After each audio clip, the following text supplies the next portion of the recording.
म्हणजे आज या दिनांकापर्यंत बारामती ॲग्रो लिमिटेड या कंपनीने त्याचे संचालक आहेत रोहित पवार हे जेव्हा त्यांच्या आईवडिलांना जाऊन भेटले तेव्हा त्यांना सांगितलं की आता रोहित पवाराच्या राशीला त्या अधिकाऱ्यांनी सांगितलं की ती तुमची जागा सूट होत नाहीत. एका बाजूला हे देव मानत नाहीत आणि दुसऱ्या बाजूला म्हणतायत की राशीला ती जागा सूट होत नाही. तर असे जे प्रकार सुरू आहेत तर रोहित पवारांनी यांची मोठी फसवणूक केलेली आहे.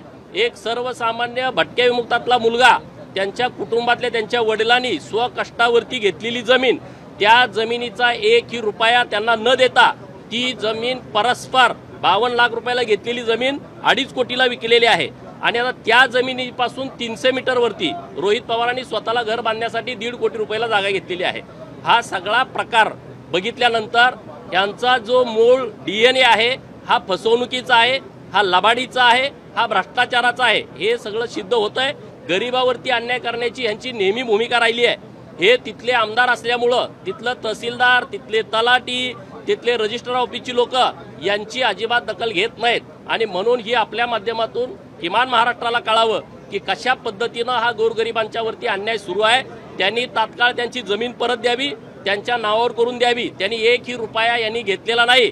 तुम्ही 53 लाखला घेतलेली जमीन 2.5 कोटीला विकता आणि या लोकांची फसवणूक करता.